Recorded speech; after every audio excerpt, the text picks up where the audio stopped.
जय श्री राम, जय Bajrangbali. YouTube channel में आप सबका स्वागत है। आइए आज प्रतिदिन राधे श्याम रामायण आप सभी को सुनाते हैं। कैसी लगती है कमेंट में जरूर बताएं। आइए आज वन यात्रा का तीसरा भाग शुरू करते हैं। जय श्री राम, जय बजरंगबली। जय। इस प्रकार सत्संग में बीत गई वह रात, राम सिया वन में जगे, जग में हुआ प्रभात। मंगवा कर बटिका दूध वही, सिर जटा बनाई रघुवर ने। मानो बिजली के साथ साथ बदलियां उठाई रघुवर ने। है नहीं शीश पर जटा झूठ, यह बन का ताज विराजा है। बलिहार अयोध्या का राजा, इस समय बना वन राजा है। महलों वाले या वन वाले दो ही तो जग में राजा है।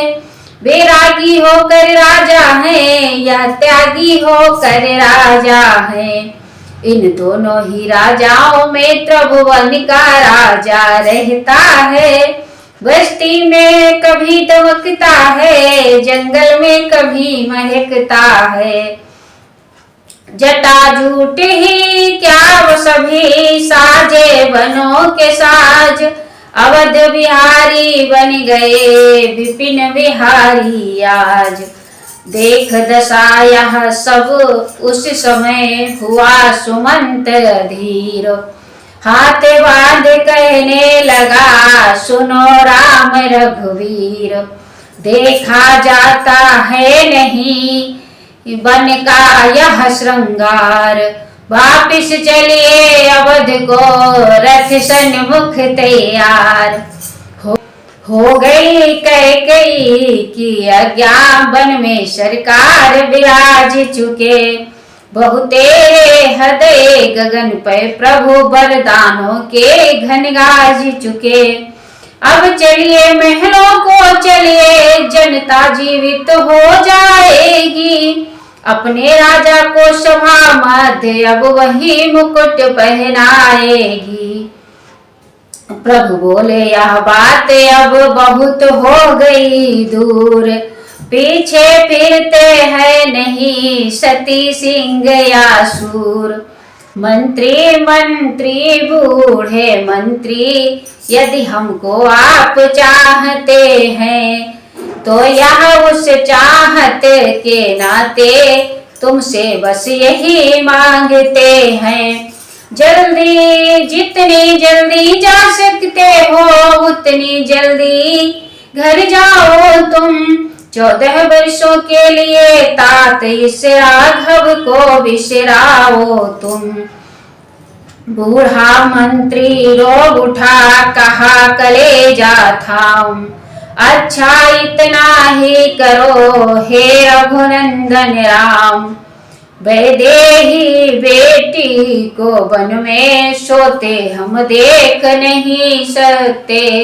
पत्तों पर और कुशाओं पर सोते हम देख नहीं सकते।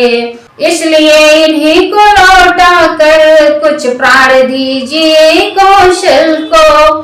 यदि भी बन की ओर गई तो मरा समझिए कौशल को।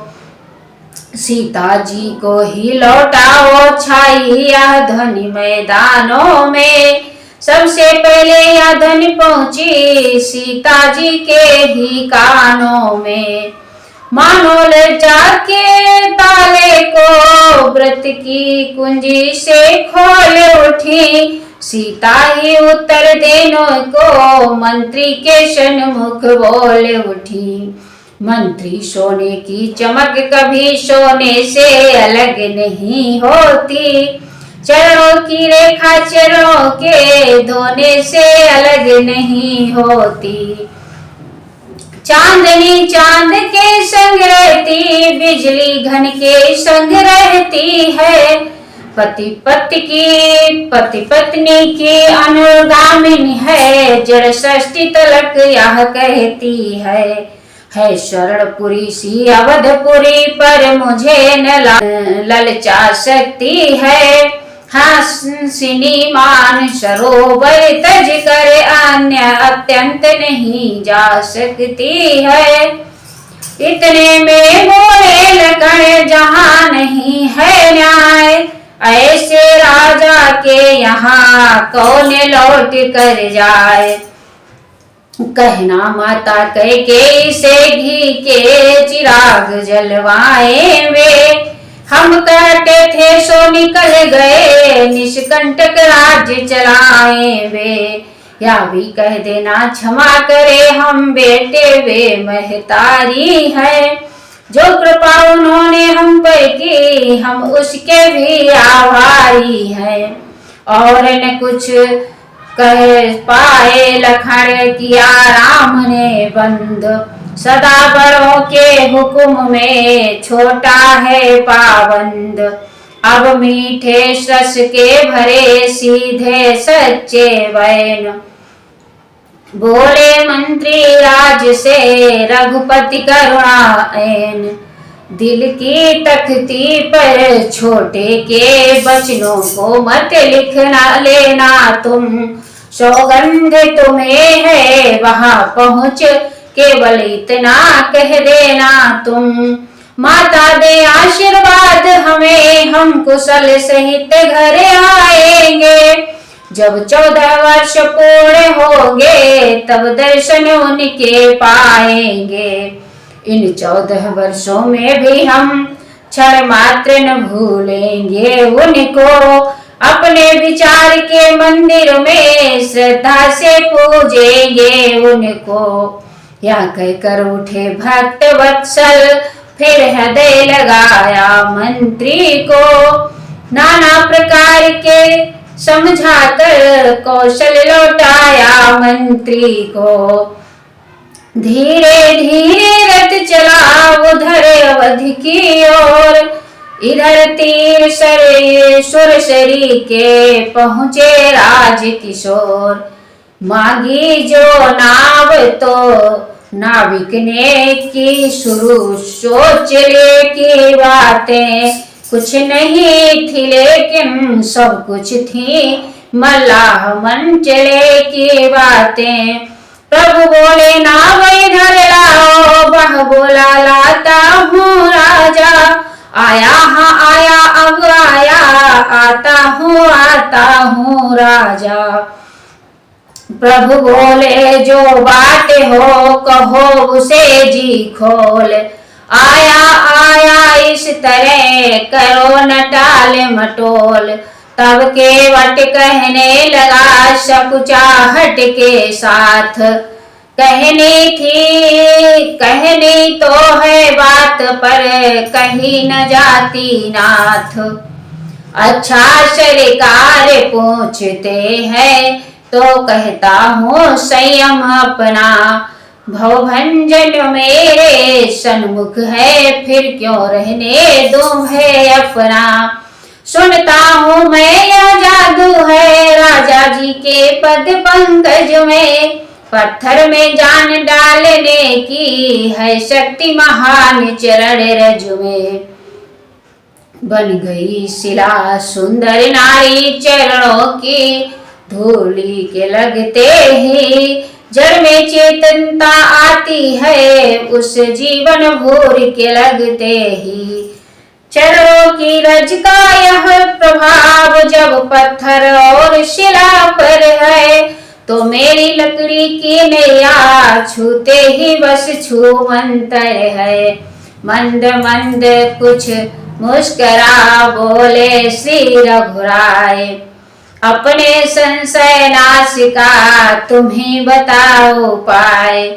केवट ने तब अर्ज की नीचा कर कुछ माथ, है तो एक उपाय यदि स्वीकारे रघुनाथ। अपना मेरा दोनों ही का यो काम बना ले राजा जी। चरणों की रज पर संशय है, वह रज धुलवा ले राजा जी। सेवक की रोजी बनी रहे, आधा बाधान आपके काम में हो कृपा राम की केवट पर, केवट का प्रेम राम में हो।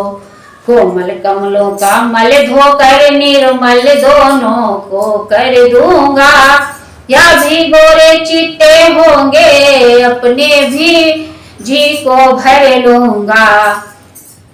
मालिक मालिक स्वीकार करो तो अभी कठौवाला हूँ मैं, पहले लो जांच कठौए को तब नौका को खिसकाऊं मैं। प्रेम भरे आदर भरे भाव भरे सुनवैन, करुणानिधि सचमुच हुए उस क्षण करुणायन। फूल का ये मान था रोम रोम, ओठों पर मंद हसन भी थी, जाने की लखड़ की और निरख कुछ वेद भरी चितवन भी थी।